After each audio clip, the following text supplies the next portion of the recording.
Tuvimos 2 sesiones en el primer semestre, las cuales hablábamos sobre diferentes temáticas relativas a la enseñanza que impartimos en la Facultad de Artes Liberales de la Universidad Adolfo Ibáñez.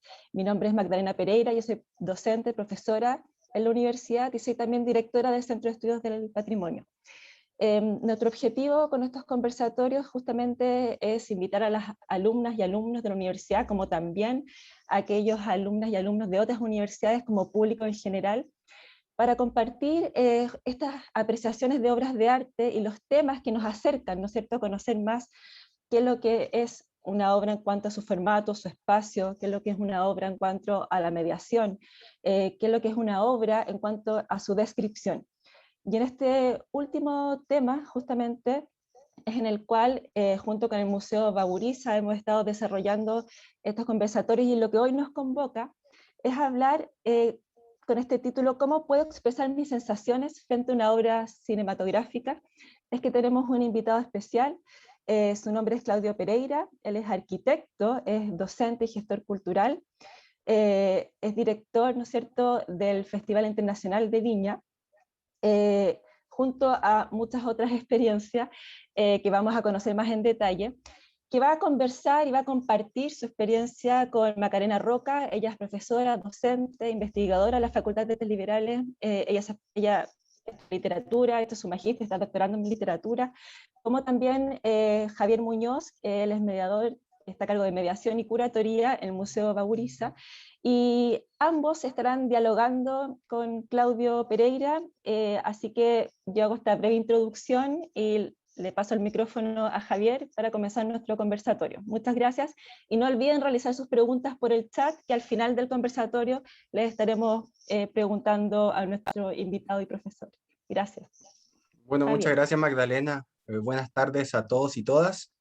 Como la profesora ya nos presentaba, yo soy Javier Muñoz, trabajo en el Museo de Bellas Artes de Valparaíso y tengo el honor de esta tarde acompañar a Claudio Pereira, que es nuestro invitado especial en esta sesión, puesto que Claudio, más que un colega del quehacer cultural en la ciudad, ya es un amigo del museo, es muy cercano, no sé, todas nuestras gestiones, un colaborador permanente del Museo Baburiza, entonces me hace muy feliz, me pone muy feliz que él nos pueda acompañar en esta jornada.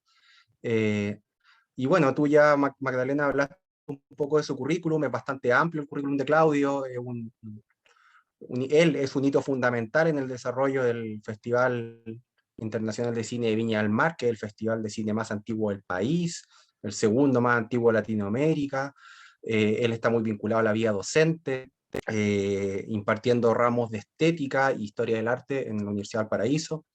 Pero además, contarles que también es el programador y el director fundador de Insomnia, ¿ya? Que no sé si alguno de ustedes lo ha escuchado, pero este programa, esta acción de cine que habita en el Teatro Cóndel, y del cual yo como ciudadano soy un fanático y soy un asiduo al Teatro Cóndel y a la programación de Insomnia, por eso nada, súper contento de poder estar acá. Y nada, pues Claudio, por favor, buenas tardes y bienvenido a esta instancia académica. Bueno, muchísimas gracias por la invitación, muchas gracias por la introducción, Magdalena y Javier, y por la invitación. Siempre es muy grato compartir experiencias y sobre todo en este tiempo que hay que inventar metodologías para acercar a los públicos y para conectar con los públicos, a quienes venimos de desarrollar actividades que tienen que ver con la experiencia espectatorial. Evidentemente fue un golpe la pandemia, y toda reinvención es bienvenida, pero no olvidamos que hay que volver a la sala y volvimos a la sala. Entonces yo creo que eso es importante, y sobre todo con la conversación que se puede dar de ahí. Lo primero voy a compartir pantalla, porque para evitar cualquier chascarro que pueda pasar técnico, yo prefiero hacerlo desde antes para no generar tanta expectativa. Voy a compartir pantalla, un material que traje, espero que se vea bien. Perdón, voy a compartir de nuevo para saber si voy a compartir con sonido.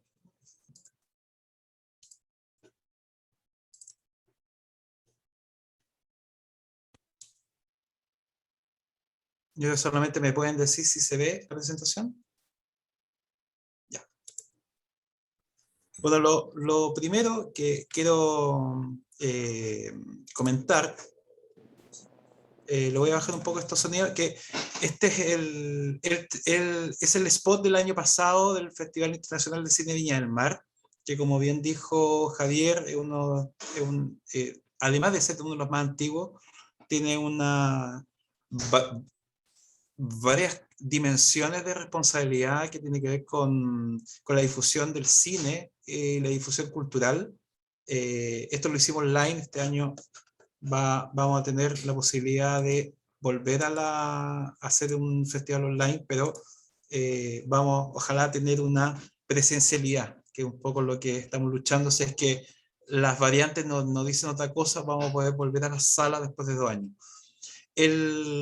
Yo soy el director artístico, y significa que el director artístico de alguna manera viene siendo como la figura del curador, como se conoce en las artes, término que también puede ser un poco problemático también, lo quisiera eso retomar después cuando veamos mediación, pero al final de cuentas es estar a cargo de los contenidos y del editorial de un festival, que aquí yo traje el afiche que está a vuestra izquierda, que es del año 1969, y el que está a vuestra derecha es del año pasado.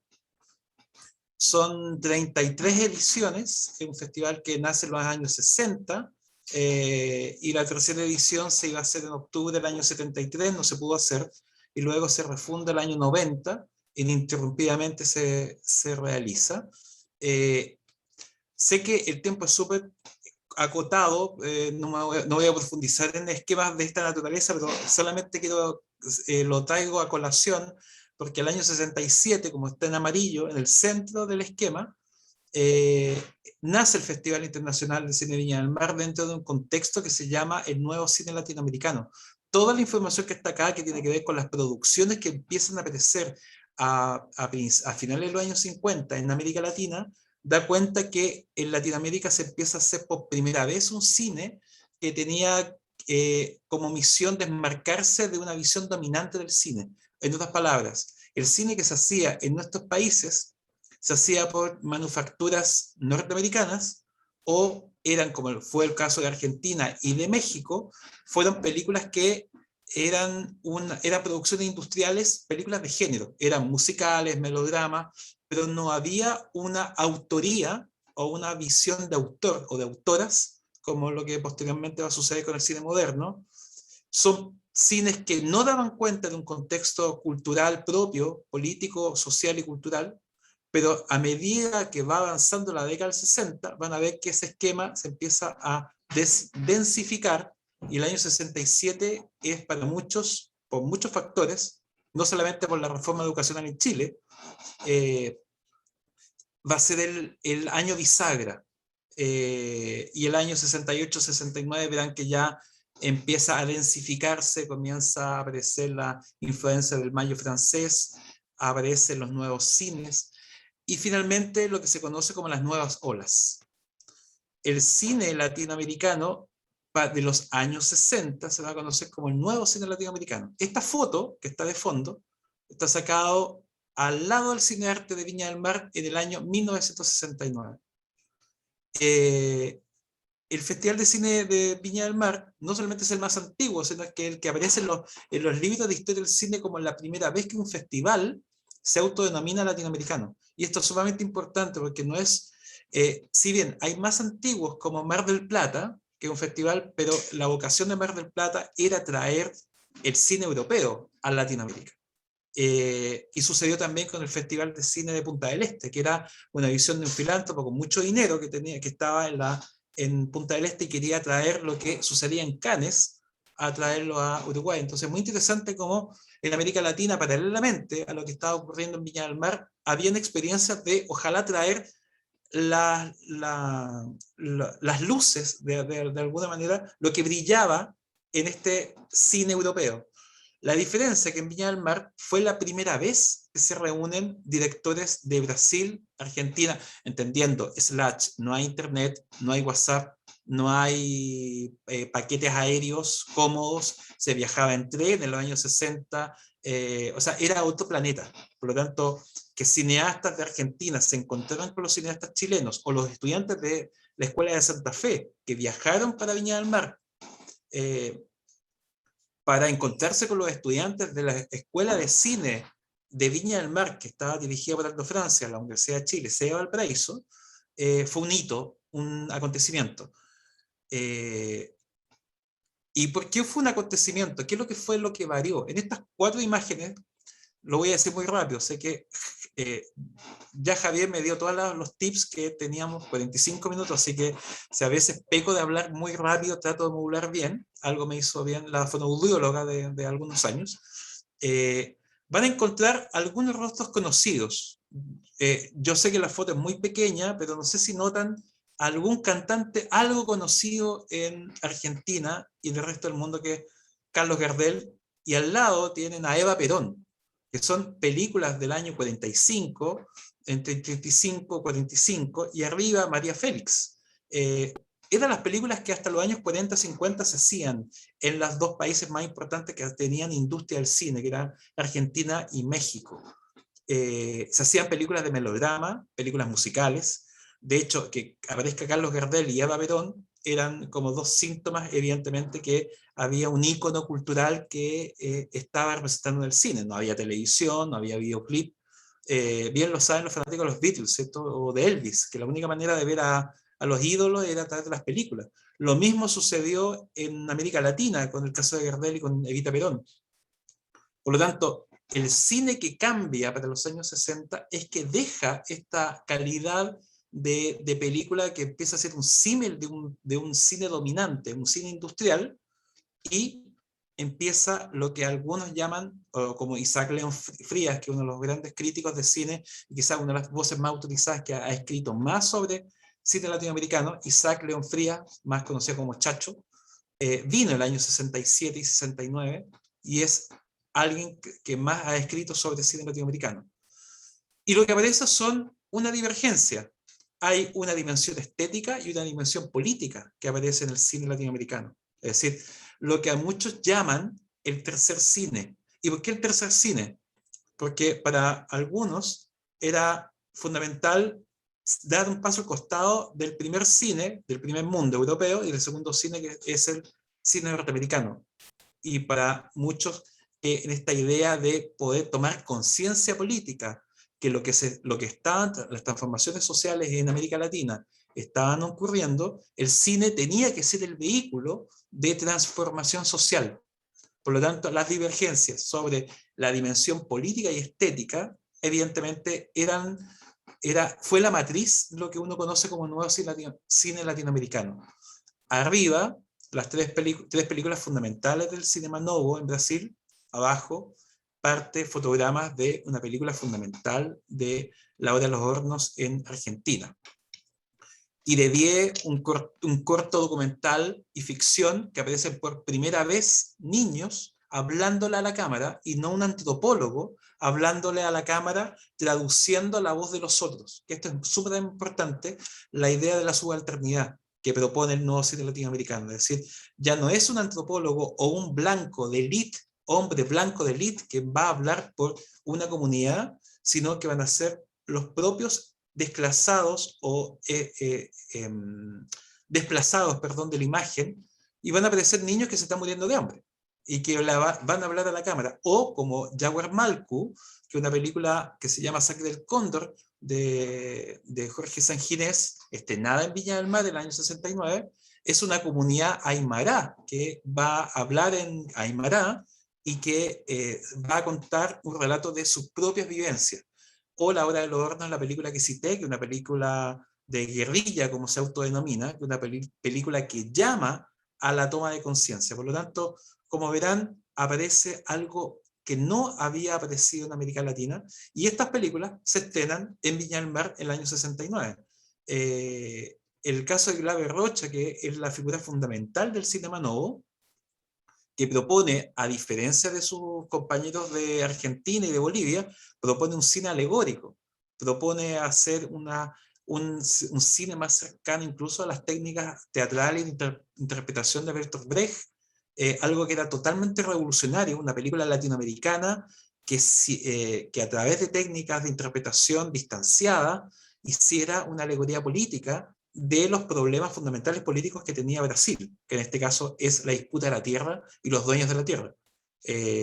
Por lo tanto, aparece estamos hablando de producciones que están entre el 60 y el 69, o sea, en 9 años fundamentalmente cambió absolutamente lo que era la concepción del cine, de la estética y del arte, no solamente promovida por algunos cineastas más progresistas, sino que esto estaba totalmente influenciado por los movimientos sociales y políticos que sucedían también al mismo tiempo en Europa, en los años 60. Fundamentalmente más el 68 y Checoslovaquia, solamente por citar algunos. En el caso chileno, 3 de las películas fundamentales. Tres Tristes Tigres, película que hasta el día de hoy sigue siendo, es cosa que invito a los que están presentes a que vean en la Cineteca Nacional, que está liberado, Tres Tristes Tigres, y van a encontrar que una película que sigue siendo revolucionaria y radical y totalmente fuera de tiempo. El Chacal de Nahuel Toro, que sigue siendo una película todavía que nos golpea por su tesis radical, y que La Leche Sangriento, que es una película western, una película extrañísima, primera película de color en Chile, una especie de western, pero trata de tomar un episodio de la Guerra del Pacífico, pero al mismo tiempo los diálogos son totalmente contemporáneos. Es decir, uno está viendo personajes que están disfrazados de 1879 y están hablando como en 1969, porque lo que propone Calice Sangriento es una reinterpretación de la historia oficial hecha por los militares. Por lo tanto, son 3 películas fundamentales. Aquí vemos, imaginen, fotografías del Hotel O'Higgins, de las asambleas del encuentro de los cineastas del año 69, Raúl Ruiz, después cuando se enfrasca en una discusión prácticamente a muerte por fundamentos estéticos, con Pino Solanas, el director argentino de La Hora de los Hornos. Por lo tanto, y la foto que está al costado derecho es ni más ni menos que Clave Rocha. El festival, por lo tanto, además de ser el primer festival que se hace en Chile, es la primera vez que se entiende que un festival es el encuentro de cineastas, es el encuentro de personas que están haciendo paralelamente lo mismo. Algo que es totalmente habitual para nosotros y totalmente normalizado, que incluso lo podemos tener como lo que estamos haciendo ahora en Zoom, pero era totalmente inédito para hacerlo casi al final de los años 60. Después del golpe, durante toda la dictadura no se puede hacer, la mayoría de los cineastas están en el exilio. El Festival de Cine de La Habana retoma en 1979 lo que había dejado inconcluso Viña del Mar como el promotor del cine latinoamericano, y se funda el Festival de Cine de La Habana. Y en 1990, del 12 de octubre al 20 de octubre, se realiza el tercer festival conocido como el Festival de Reencuentro, donde por primera vez se juntan los cineastas que estaban en el exilio con los que estaban en Chile. Y estas son fotografías muy a la rápida de la escalinata del Teatro Municipal, que este año esperamos vamos a dar una sorpresa y un regalo a nuestros espectadores, porque vamos a volver a editar la escalinata del Teatro Municipal. Y como ven, se puede reconocer a algún director, actriz y actor. Fue realmente durante los 90 y después conviviendo con el resto de los festivales, algo sumamente relevante, y que después tiene que convivir evidentemente con el nuevo panorama que es el ecosistema audiovisual en Chile. Esto, algunos de los afiches que aparecieron, son 33 años de historia.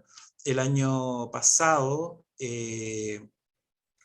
logramos llevar 13.000 espectadores en formato online. Es un festival que finalmente toma la consideración de tomar el cine latinoamericano, considerando que el cine latinoamericano es el menos visto por nuestros públicos, por estadísticas de taquilla cortada. Es decir, no es un desconocimiento que más del 85% de lo que se consume en América Latina, aunque no lo creamos, es cine norteamericano. Y el 15% son los cines nacionales y el cine latinoamericano. Conclusión: el cine menos visto en Latinoamérica es el cine latinoamericano. Razones, factores, monopolio en los majors. Si bien las plataformas hoy día están expandiendo y abriendo la oferta y la posibilidad de acceso, evidentemente la diversidad es muy poca. La diversidad está en los festivales de cine y en circuitos alternativos como salas independientes, como la que existe en Chile, y la sala Insomnia Tato Condel pertenece a ella, pero también hay en Valdivia, hay en Puerto Varas, hay en Constitución, hay en la región metropolitana, hay en La Serena, hay en Coyhaique y hay en Antofagasta salas de cine independiente. Si no fuera por estas salas de cine independiente y por los festivales de cine, no tendríamos la posibilidad de acceder a una diversidad, porque la diversidad no está más bien en estos circuitos alternativos, y lo que encontramos en las plataformas, que son la extensión de las majors y de las multicines, más bien opera por sistema de producciones que pueden llegar a tener los visionados y estar en la oferta programática. Segunda conclusión. Claudio, disculpa, me gustaría hacerte una pregunta en relación a lo que tú dices, que el cine latinoamericano desde el 67 en adelante adquiere una personalidad, ¿no es cierto? Se enfoca en trabajar en temáticas bien específicas. No sé si es impresión mía, pero la amplitud de temáticas y de tipos de cine distinto que hoy día se desarrolla en Latinoamérica ha crecido mucho desde la década del 60. Sí. Y no sé si esto es una impresión mía y puedo estar muy equivocado, pero se está buscando o se está mirando nuevamente las grandes producciones hegemónicas, se está de nuevo mirando a Estados Unidos, a Europa, por un tema de mayor difusión y alcance de las piezas latinoamericanas. No, hay otro fenómeno. Voy a dejar de compartir pantalla un segundo para ir ya a la segunda parte, que tiene que ver con algo más práctico y que tiene que ver un poco con lo que tú consultas hoy día, el modo de producir una película, como para que uno dimensione. Uno tiene por qué saber aquello. Un costo de una película regular, evidentemente, sobrepasa los 100 millones de pesos para arriba. Evidentemente, cuando era formato fílmico, 35, son cientos, no miles, cientos de casos que uno conoce tanto en Latinoamérica como en Chile, que les costó matrimonio, les costó la casa, que les costó el auto, les costó endeudarse toda la vida. Directores que, y esto es un dato súper importante, directores que llegado a los 40 años habían tenido 2 películas. Los directores del novísimo cine chileno, o los directores más bien del 2005 en adelante, al tener 30 años ya tenían 3 producciones. ¿Y por qué cambia? Uno, por la lógica del digital, que evidentemente eso desarrolló técnicas y formas de producir y de abaratar costos, pero también porque está la lógica de películas que se introducen en circuitos que no son, es decir, si no llego a Cannes, la película murió.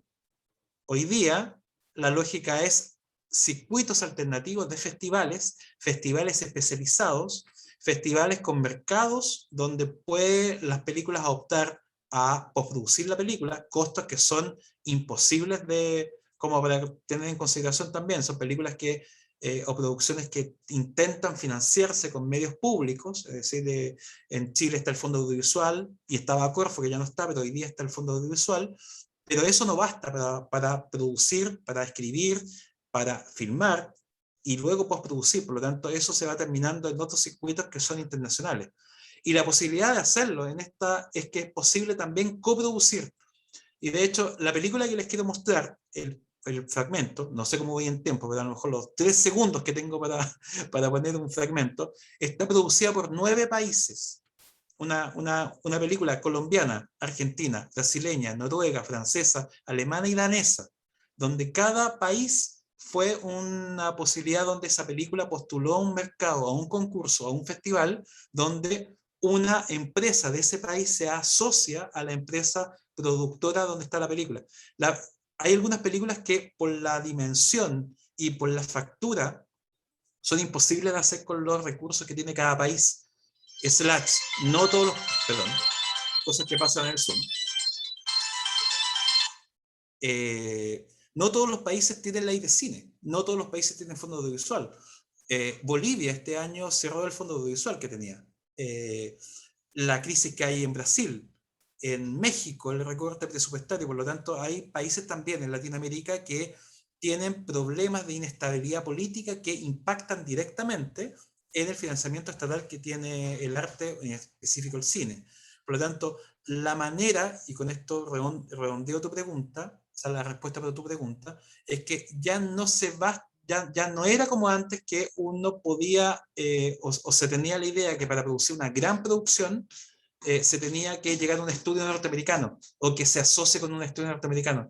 Hoy día es muy común que películas argentinas, / Reino Unido, / Dinamarca, Noruega, Francia y muchos países asociados. Entonces, eso ha permitido que las películas se facturen con un estándar mucho mejor, y que además las películas, y es cosa que ustedes vean los créditos, cuando termine la película, seguramente, premiada, va a aparecer el logo del Forum Berlín, o va a aparecer la residencia en Cannes, o va a aparecer un estímulo que al participar de este otro circuito permite que se inserte en otro. Es como una posta.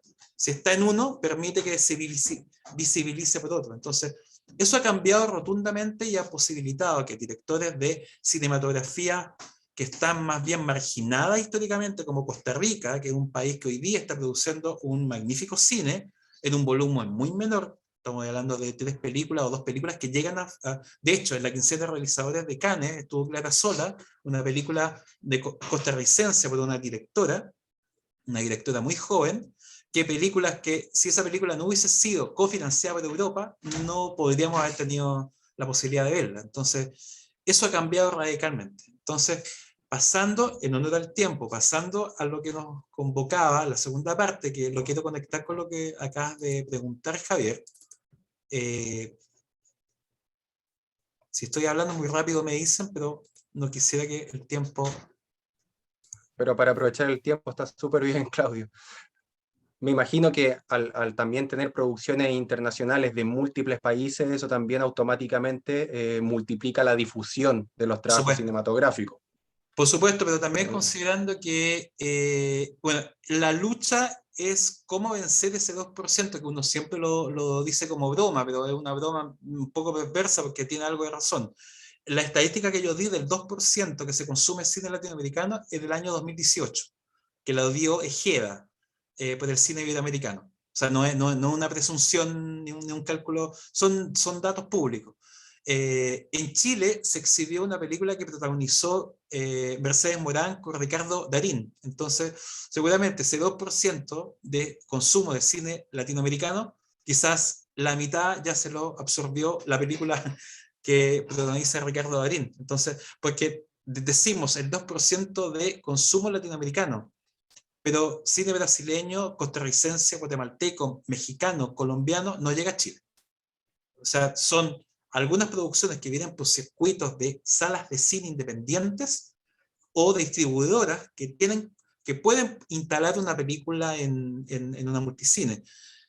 Considerando también que hasta el año 2017 todas las cifras que uno conocía de consumo de cine eran por los multicines. En otras palabras, toda nuestra percepción y de datos que teníamos sobre cómo se consume o cómo se visiona por taquilla cortada el cine en Chile era lo que entregaban los multicines. Realidad paralela a lo que sucedía en las salas de cine independientes. A partir del año 2019 aparecen en el estudio de consumo cultural las salas de cine independiente. Y que es distinto, porque evidentemente una película chilena, si lleva, por decir, 2.000 espectadores en un multicine, entre todas las salas de cine independiente lleva 7.000 o 5.000. Evidentemente va a cambiar radicalmente la performance de rendimiento de la película. Entonces, han habido transformaciones y cambios importantes en los últimos años, pero todavía no basta, todavía es insuficiente y es muy poco el conocimiento que tenemos de película y de la diversidad de títulos. No quiero pasarle el dato de cierta plataforma que empieza con N, pero todos entienden de cuál estoy hablando. Si uno revisa la variedad de títulos latinoamericanos, esa plataforma hoy día reaccionó y está comprando títulos de festivales, pero el 90% es un cine más cercano a televisión, o sea, fórmulas que probadas y estrategias de difusión que saben que funcionan. Entonces, es un problema esta discusión porque plantea problemáticas y tensiones, porque por un lado está la apariencia que estamos ante una gran diversidad de títulos, cuando en la práctica estamos ante una gran cantidad de títulos, no así de diversidad temática. Eso lo encontramos en Circuito Independiente. Algo que ha sido fundamental para los festivales y para las salas de cine independiente, ante todo lo que estamos hablando, es que es indispensable la formación de públicos. Y la formación de públicos tiene que ver no con la difusión, como antiguamente se creía, no tiene que ver con presentar películas, no tiene que ver solamente con traer un invitado, tiene que ver con la mediación, cómo mediar entre la obra y el público. La identificación de los públicos, que es un paso un poco más complejo, es decir, no existe el público general. En las salas de cine y los festivales, cuando hablamos de cuál es nuestro público, no existe el público adulto mayor, jóvenes y público general. Eso no existe. Eso es una imprecisión que no sirve de nada para hacer ningún estudio. Por lo tanto, en los últimos años han aparecido proyectos, fondos y estímulos para poder identificar los públicos, porque es un trabajo profesional de estadística, donde intervienen otros profesionales y donde hay que hacer seguimiento. Y una tercera línea es el acompañamiento y la fidelización de los públicos. Es decir, existen públicos, nosotros hacemos mediación, es decir, acciones que medien entre el público y la obra, pero tenemos que tener identificado cuáles son los diversos públicos y sus necesidades y barreras, porque existen barreras de acceso, barreras simbólicas, no todo lo gratuito es masivo, no todo lo con entrada pagada es excluyente, existen otro tipo de barreras que además está el costo de la entrada, el acceso a las salas, sino también, bueno, hoy día hay otra barrera que tiene que ver también con la conectividad. No toda la oferta online es masiva. No todo el público migró inmediatamente, el público adulto mayor el público adulto, y también nos incluimos, los no nativos digitales, migramos directamente a la plataforma. Por lo tanto, han habido un proceso un poco más complejo. Y la tercera parte, el acompañamiento y la fidelización. ¿Qué hacemos los festivales, las salas de cine independiente para fidelizar en el tiempo? Por ejemplo, como un público, bueno, y hay tres factores que siempre están en la mediación, que es el contexto de las obras, en este caso cine latinoamericano, cuáles son los factores y las referencias políticas, culturales y sociales de la película, de la obra en este caso. Segundo, los elementos del lenguaje, en este caso que provienen de la estética del cine, tradicionalmente. Y en tercer lugar, la mirada de la autora o del autor, o de la directora o la realizadora o realizador. Entonces, estos tres elementos, más todo, quiero compartir pantalla. Javier, no sé cómo estoy de tiempo para darle play. Sí, dale, ¿cuánto dura este? 2 minutos, pero Estamos perfectos, estamos perfectos. ahí voy. Sí, la idea es que la profesora después pueda intervenir un poco contigo.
Esta es una de las películas que yo les dije que tiene este modelo de sus 9 países. Esta película se llama Monos, se estrenó en el Festival de Berlín el año 2019. Yo tuve la oportunidad, como muchos de los en el planeta presencial pre-pandemia, de verla en Bafisi, en una sala gigante. Fue tal la experiencia de ver esta película a nivel sensorial como espectadores, que uno queda realmente golpeado audiovisualmente, digo, la experiencia sonora y visual. Y la película es comprada, bueno, gana Viña del Mar, pero así como gana todos los festivales del año. La película parte como una producción uruguaya, colombiana, brasileña, argentina, y por la demanda que era filmar en la selva con 10 actores que se tenía que filmar no solamente en la selva, sino los personajes se sumergen, son arrastrados por el río, está hecho en la montaña, la factura técnica, sonora, está hecho para sala de cine. La película es comprada por la plataforma que empieza con N, así como compró Canción sin Nombre y otras películas que son realmente deslumbrantes ese mismo año, pero la película está hecha para sala, y nosotros la pudimos dar una semana, y esto es lo más paradojal, porque cuando la compra la plataforma que empieza con N, nosotros tuvimos 6 meses gestionando la película con los productores para poder traerla a Chile y darla en la red de salas de cine de Chile. Y cuando finalmente, todos esperando la compra de la plataforma, cuando la plataforma da la fecha, teníamos que correr y la pudimos dar en una semana. Lo mismo ocurrió con Roma, la película que ganó todos los Oscars, ¿se acuerdan? Hace 3 años, porque la plataforma, que empieza con N, tiene las películas que son producidas por esta plataforma, como el caso de Roma, tiene una cláusula, y esto tiene una historia con Pedro Almodóvar, no sé si la conocen. En el año 2017, en Cannes, cuando Pedro Almodóvar era el presidente del jurado, y Netflix metió 3 películas a la competencia de Cannes, Pedro Almodóvar da una declaración y dice: las películas son películas en una sala de cine. Evidentemente, lo que dijo era dirigido a Netflix. Y lo que hace que la plataforma retire las películas de Cannes. En otras palabras, lo que le dijo Pedro Almodóvar fue: Netflix no es bien recibido en Cannes. Y se produjo la dicotomía. Todos los festivales se abren a películas que pueden ser estrenadas en plataforma, ¿se entiende? Y en Cannes era el único festival que quedó diciendo: las películas son películas en una sala de cine. Y lo que produjo que finalmente la plataforma hiciera un cambio para que la película, y eso le pasó a Scorsese con Irishman, y Roma, que la película, si es financiada por Netflix, tiene que pasar una semana en salas de cine. Y esto es para que la película pueda postular a Cannes y a los Oscars. Entonces, en los 3 últimos años ha cambiado prácticamente todo. Entonces, la película que recién vimos es una película que hace referencia a la guerrilla colombiana, y en ninguna parte del libreto y del guión y del parlamento dice que son de la guerrilla colombiana. Uno saca por deducciones de aspecto, de referencias, pero tampoco son la guerrilla. Está algo que sucede, que es una problemática que tiene en Colombia, que tiene que ver con los paramilitares y con la guerrilla y con los narcos. Es decir, están en la selva, hay una violencia que está desde 3 bandos y que es muy complejo, y por lo tanto la película, más que apelar a una información racional de que el espectador deba clasificar a qué bando pertenece, más bien es un bando de jóvenes que están adiestrados para vivir de la violencia en la selva y se comportan como monos. La película se llama Monos. ¿Claudio? ¿Sí? Mira, yo te quiero hacer una pregunta, justamente con respecto a este fragmento que vimos de 2 minutos de la película Monos. Cuando uno escoge una película, lo estoy pensando principalmente en el hecho de que nuestros alumnos tienen una selección de obras, ¿no? Y tienen que ir revisando esas obras. Y luego ya van cobrando la independencia y junto con ello también las herramientas para poder hacer sus propias elecciones. Pero cuando uno escoge una obra, la escoge principalmente motivado por un gusto, ¿no? Siempre se dice, no, que en realidad pudiese ser una hipótesis de lectura, sí, sí, sí, pero generalmente es un gusto, hay algo allí que te mueve a tomar esa obra. Entonces, quiero partir con eso de qué hay en esa obra, ¿no? Que a ti, como lector cinematográfico, te interesa. Bueno, en monos, yo traje 3 ejemplos, no sé si voy a estar con el tiempo, vamos a mostrar uno que es muy distinto. Bueno, cosas de la presencialidad. En monos, sobre todo, hay una experiencia como espectadores que yo creo que la película logra, porque más allá de yo poder saber a qué bando pertenece o qué estoy viendo finalmente, porque lo que propone Monos es que en ninguna parte entrega claves, en ninguna parte hay una especie de resolver algo que finalmente siempre como que es parte de lo que las películas en cierto contexto político necesitan, que son claves de dato y contexto histórico. La película evade cualquier tipo de información, y en ese sentido la película más bien, el peso de la película va, o el atractivo en este caso, está en la experiencia que uno tiene como espectador por acompañar en este caso, a los personajes en el periplo que significa escapar y estar en la selva. Es una... La película más bien está en la experiencia de estar metido en ese contexto y lo que significa lo vertiginoso de estar en la montaña y estar además, porque son jóvenes, muy jóvenes, y están adiestrados militarmente. No sabemos para qué, lo único que sabemos es que asaltan autos, no sabemos quién es el jefe.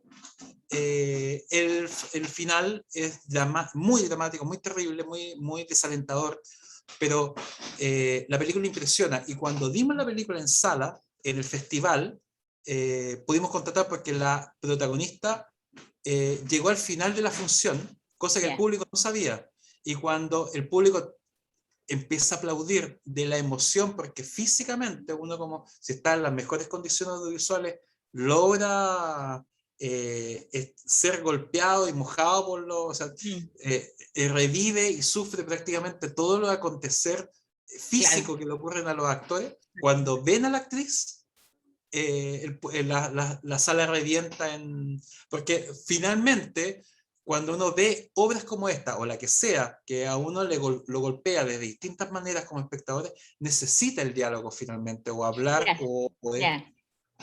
Mira, qué interesante que tú, en el fondo, me señales esto, que era la segunda parte de la pregunta que te quería hacer, porque muchas veces nosotros, me imagino que también tú en este trabajo súper bonito que han hecho en Insomnia, de la formación de público también, ¿no? Cuando tú ves una obra de arte, fuese cinematográfica, pictórica, escultórica, tienes que ir articulando una forma de mirar, ¿no? Que no requiere ser completamente racional, sino que también es muy pulsional, ¿no? Sí. Y hay una cita, no es mía, ¿no? Es una idea que tiene Rafael Milani, que es uno de los grandes estetas contemporáneos, y él dice que cuando aprendemos a mirar algo, lo miramos desde 3 ámbitos. Yo lo he comprobado desde la literatura, pero cuéntame tú desde la cinematografía, ¿no? Milani dice que uno mira primero nociológicamente, ¿no? Es decir, comprendiendo la lógica y la razón de ese mundo, que en este caso es de ficción, pero que yo voy comprendiendo. Luego, desde la estética, o de lo que entendemos por bello, en amplio sentido, fuera de todo canon. Y finalmente, una tercera condición, que sería cuando tú te enfrentas a un mundo y haces una lectura que es moral, pero no una moral religiosa, sino que una moral espiritual, ¿no? Como un marco de sentido desde donde tú sientes esa presentación artística y estética a la vez. Entonces, a mí me sucede, yo tomo un texto literario, ¿no? Con algunos no mucho, por supuesto, pero todos tenemos nuestros gustos particulares, y yo lo logro vivir, ¿no? Esos pasos que me señala Milani para saber mirar. ¿Qué pasa con una obra cinematográfica? Sí, mira, ¿Cómo aprendo a mirar? es muy pertinente el acto de mirar. Ya. De hecho, hay varios cineastas que han escrito y han teorizado sobre la palabra acto de mirar. De hecho, hay un cineasta experimental que se llama Stan Brakhage, que es uno de los que desarrolla lo que uno llama muy suelto cuerpo cine experimental, pero el cine experimental no es cualquier cosa. El cine experimental es de los 50 y principios de los 70 en Norteamérica. Stan Brakhage desarrolla diferentes formas de desvirtuar a través de dispositivos nuevos la obra cinematográfica, entendido no como historia ni como narración, sino que también es un acto de mirar. Y por ejemplo, él hizo una película muy terrible y controversial y que solamente estaba después se reeditó en DVD y solamente se da en museo, que se llama El acto de mirar, que es de una autopsia, que la filmó en 16 milímetros, pero sin sonido. Y lo que hace es alejarse y acercarse al cuerpo entendido como, imaginen como una autopsia. Exacto. Entonces, él radicalizó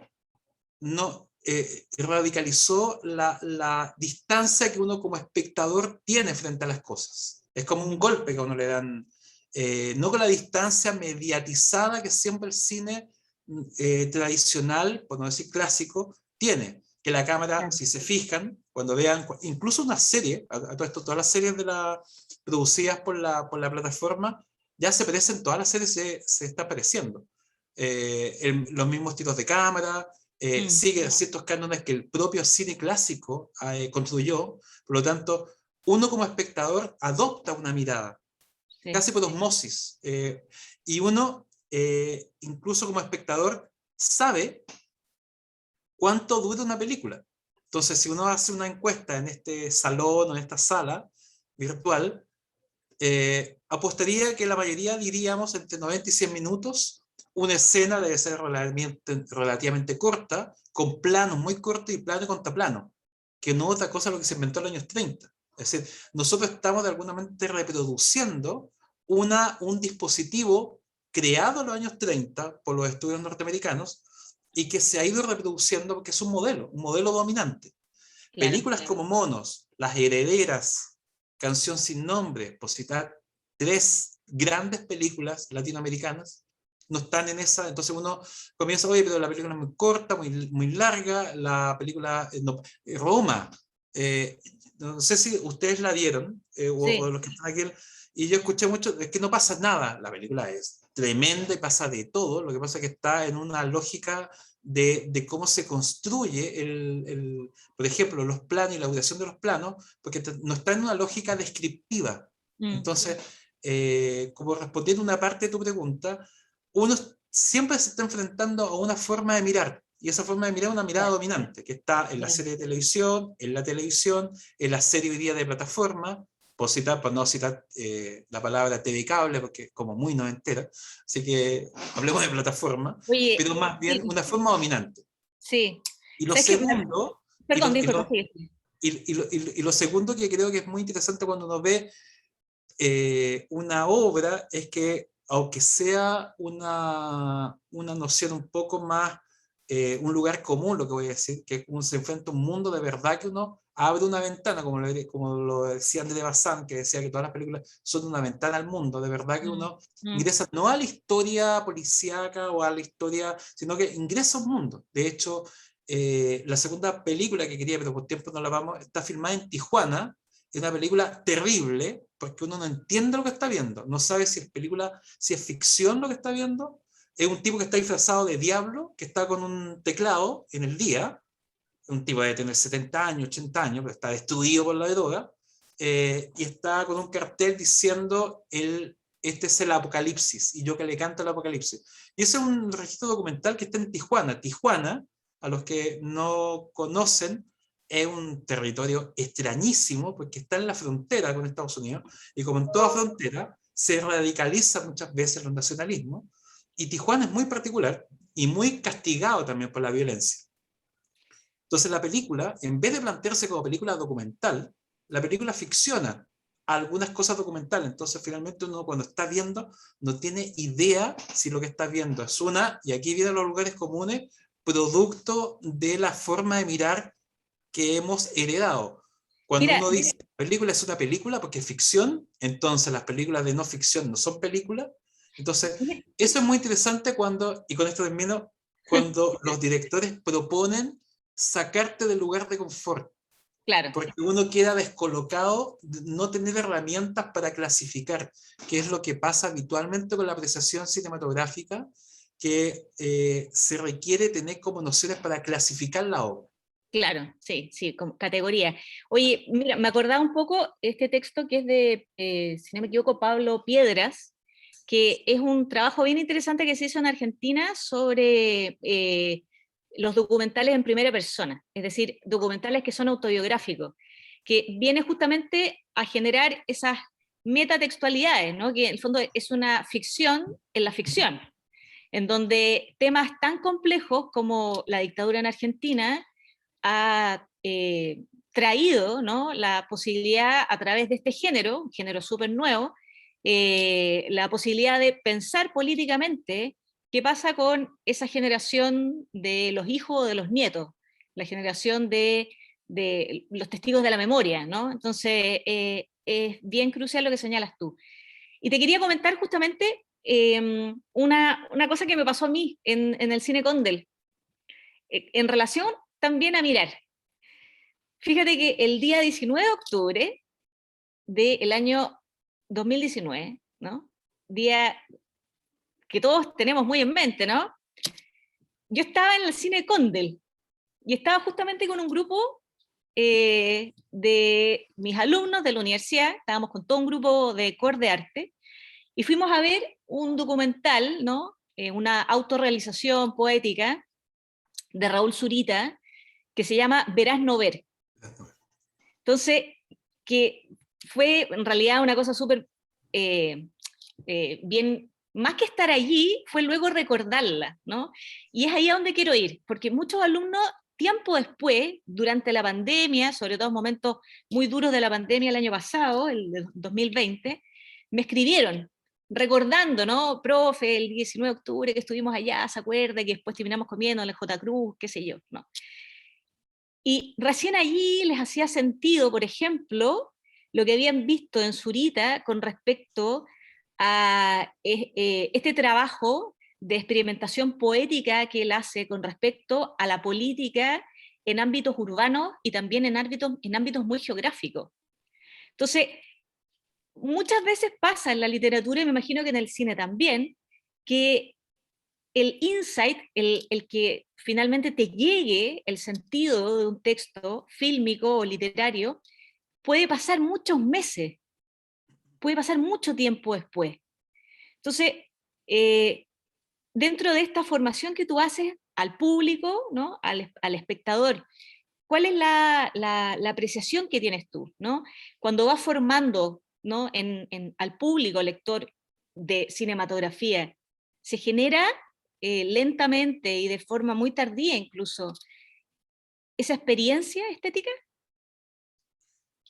Sí, yo creo que, a ver, estas materias o estas conversaciones, yo tengo la impresión que son, si bien los estudios culturales son de los años 60, la noción de público no es algo que se creó hace 2 años, pero efectivamente los que hacemos formación de público hemos ido aprendiendo. No, hace 20 años no habían ni siquiera cursos, ni siquiera la palabra, ni el concepto estaba. Me acuerdo perfectamente que el año 2006, cuando el Ministerio crea la idea, en ese caso el Consejo Nacional de la Cultura y de las Artes crea lo que se llama formación de audiencias, y se entendía como que había un profesor que explicaba una película, llevaba un curso y luego se iba. O tenía ciertos patrones que tenía como ver una película, pero pero hoy día tenemos que tiene que ver con el acompañamiento y tiene que ver sobre todo con algo, con una experiencia significativa. Y esa no es que tú le das la película en un archivo, en un link de YouTube, Claro. sino que tiene que ver con un poco lo que tú has descrito, que tiene que ver con la, y perdón que nombre tantas veces la palabra, experiencia. Experiencia en ese lugar. De hecho, todos aquellos que conocimos y que vimos cines o películas en el cine Tobalaba, en el Normandí, en el cine Arte de Viña, recordamos no solamente la película, sino que recordamos cuando fuimos, el día, en la noche en que fuimos, lo que comimos, lo que no comimos, tiene que ver con una experiencia significativa. Y ahora, evidentemente, se suma lo en el tiempo, porque en los que hacemos formación de público también nos hemos dado cuenta que no es algo vertical, ¿cierto? Esta noción de curador de Boris Groys, ¿cierto? De que hay que acompañar que esto que está enfermo, esta noción de la curatoría, como que hay un público que está más o menos en tiniebla, que no entiende nada y que hay que sacarlo de ahí. Más bien uno se da cuenta que más bien es algo un poquito más horizontal, que uno va aprendiendo también en la experiencia de acompañar públicos y que la experiencia de esos públicos no proviene, o sea, sus experiencias de apreciación no, no es a partir de lo que entienden o lo que entendieron o lo que conocen o lo que no conocen, sino que también tiene que ver con una historia de vida, de cómo a ellos les afecta o cómo son impactados por la obra o lo que les detona la película. Y que muchas veces ha sucedido en el propio cine, aplausos, llantos, gritos, gente que queda mal, no porque no le haya gustado la película, sino porque, por decir un ejemplo extremo, hay una película porno feminista de Albertina Carri, que nosotros la dimos en temporada, entonces fue un público mayoritariamente femenino, aunque no lo teníamos planificado, pero fue un hecho. No hubo aplausos ni nada, pero la película es impactante, no por lo explícito de las imágenes, sino que sea una película con esa orientación. Y era muy entretenido ver, entretenido entre comillas, escuchar los comentarios, porque no se estaba acostumbrado a aquello, porque se estaba acostumbrado a lo otro, que la pornografía era propiedad de una forma de ver, y por lo tanto, por citar algún ejemplo. Entonces, tiene que ver el público reacciona dependiendo de su historia de vida, y eso se transmite en los talleres y en los ciclos de formación de público, y eso es parte también de la apreciación y de la formación. No es esta cosa del erudito bajando la montaña, ¿cierto? Esta antigua, esta idea ilustrada, ¿cierto? De que yo ilumino a los que están. No, yo creo que eso se ha ido transformándose y que es tan valioso hoy día, no solamente el conocimiento, sino la experiencia y cómo las experiencias de vida de los espectadores son sumamente cruciales a la hora de juicio o de su propia película, porque a lo mejor todos estamos viendo la misma película, los 30 que estamos acá, y tenemos 30 películas distintas en la cabeza después. Claudio, bueno, disculpen la interrupción y agradecer por sobre todo tu gran experiencia que nos han compartido desde distintos ámbitos. En honor al tiempo, no queremos nosotros dejar de pasar, ¿no es cierto?, para que los alumnos nos crean, sobre todo que vamos a ser concisos, que podemos ser, ¿cierto?, también más concretos. Nos encantaría seguir conversando mucho más. Y solo quería transmitirte un comentario que salió con los alumnos, que tenía que ver con lo afectivo, con lo que estabas hablando ahora. En tanto, esa primera impresión al escoger una obra, por ejemplo, del Museo del Palacio de Bellas Artes de Bauriza, ¿no? Normalmente ellos se guían mucho por esa parte afectiva, por ese paseo que ven retratado, por una marina que les recuerda al padre que los llevaba, ¿no es cierto?, a ese entorno, a ese ambiente. Y eso es algo que, en la línea de lo que tú dices, no se debe perder. O sea, no por cierto, por estar siendo más entendido, más erudito, es algo que siempre debe estar ahí permanente. Quería preguntarte en tu experiencia de enseñanza, sobre todo, si ves eso que sucede, si tú mismo lo promueves. Bueno, algo de eso comentaste ya, ¿no? Pero un Sí, consejo para ellos.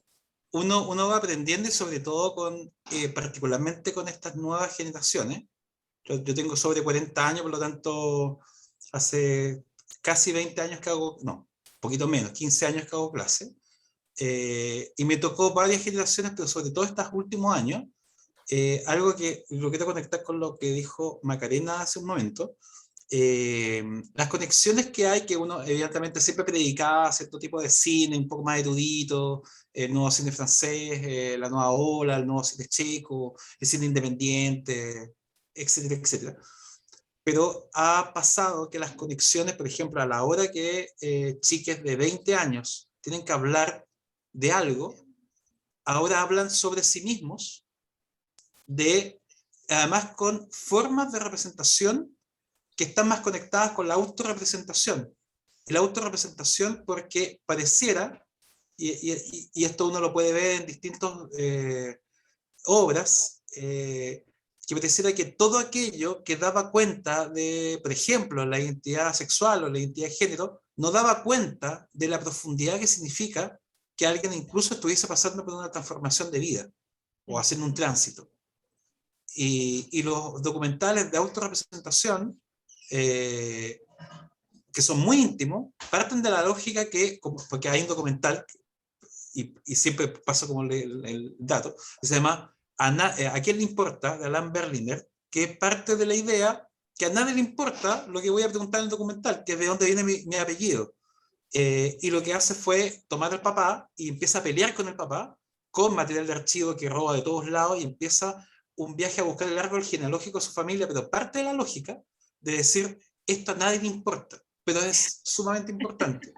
Y lo que sucede, sobre todo con las que la película se transforma, y esto lo vemos en nuestros estudiantes, que la película no es un guión que ellos quieren plasmar para contar algo, es la película, el vehículo de búsqueda. O sea, la película se transforma o en una sanación, o la película se transforma en una investigación de algo nuevo que se empiezan ellos a través de la película. Es como muy loco, pero sucede mucho hoy día con las plataformas, con los medios digitales, que ya no es una manera de expresión, sino que es la expresión misma, los medios digitales. Es decir, como dice Laito Steyer, nosotros convivimos con este mundo hipermediatizado, pero ya la tecnología no es el vehículo, sino es en sí mismo. Entonces pasa una cosa muy curiosa, porque hay un cortometraje que está en Onda Media, que se llama Snap, que son de 3 vivencias, de 3 chiques que están buscando a través de Instagram. Uno que lo único que quiere es cambiar su iPhone, el otro es una chica drag que quiere y que hace autorretrato a través del Instagram, y hay una chica que se opera. Entonces el cine se transforma no solamente, o la obra, no se transforma en expresar algo que ya está hecho, no sé si me explico, sino que hacer la película se transforma también en una experiencia de vida.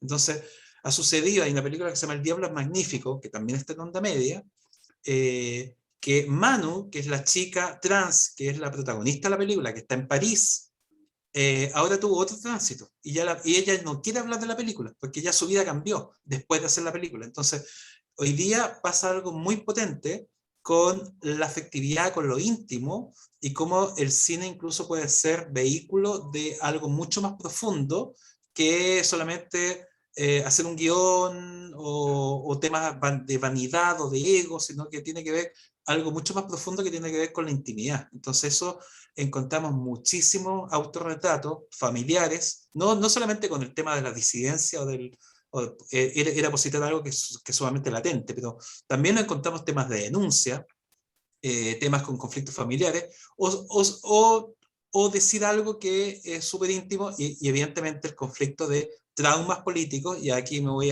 y quiero terminar con la referencia a Albertina Carri, que ella hizo una película fundamental en Argentina que se llama Los Rubios, que no ocupó ninguna imagen de archivo para hablar sobre los papás, y lo único que hizo fue tratar en ficción, con una actriz, de hacer la tensión que significa hablar de algo que no se puede hablar. Es decir, es tan profundo hablar de un dolor tan grande que empieza a convertir en ficción algo que debería ser un documental, porque el es como que la imagen nos da abasto, es como que el dispositivo tradicional de cómo se tiene que representar algo nos da abasto, nos da el ancho para la profundidad o el acercamiento a ciertos temas, como el trauma, por ejemplo. Entonces, es muy interesante como la película también se produce en una búsqueda. Los rubios, de Albertina Carri, el año 2003, recomendadísima.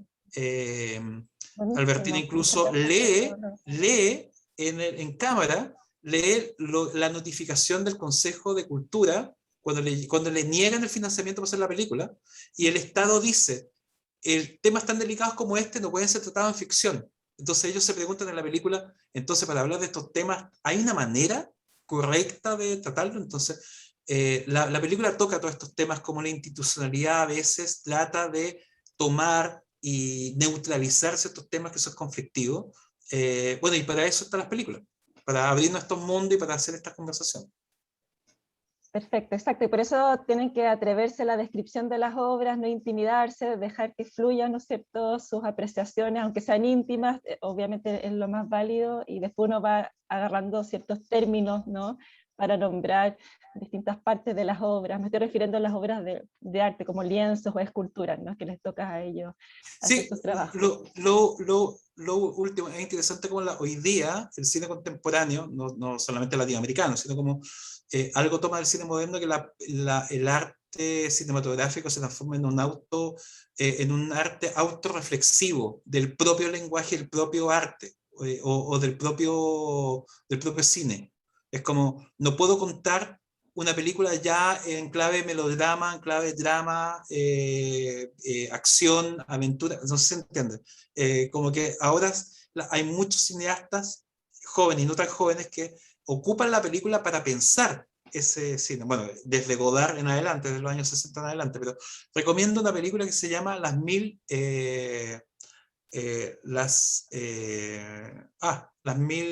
y Una Noches, de Miguel Gómez, portugués, que plantea aquello, que se me fue las mil y una noches.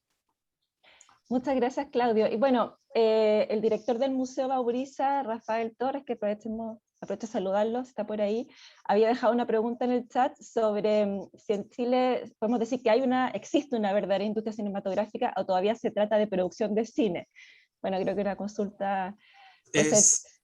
Es sumamente fangoso el término, y es problemático, es sumamente problemático, porque si bien hoy día hay una agencia de internacionalización de las películas chilenas, de hecho Cinema Chile es no solamente un stand, es una fundación que es la que promueve y mueve películas para que estén en Berlín y las difunde en Berlín, San Sebastián, Guadalajara y Cannes.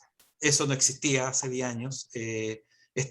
Hoy día hay cierta noción y cierta cultura que las películas se mueven, y un poco lo que preguntaba Javier, se buscan financiamiento en hacen coproducciones, o sea, hay un movimiento grande, sin duda, pero hablar que hay una industria, y esto sucedió con la entrega de los Oscar, o sea, la obtención del Oscar a mejor película no hablada de habla no inglesa, que después le cambiaron a mejor película extranjera, pero el término era muy ofensivo, entonces volvieron a la película de habla no inglesa, que es Una mujer fantástica.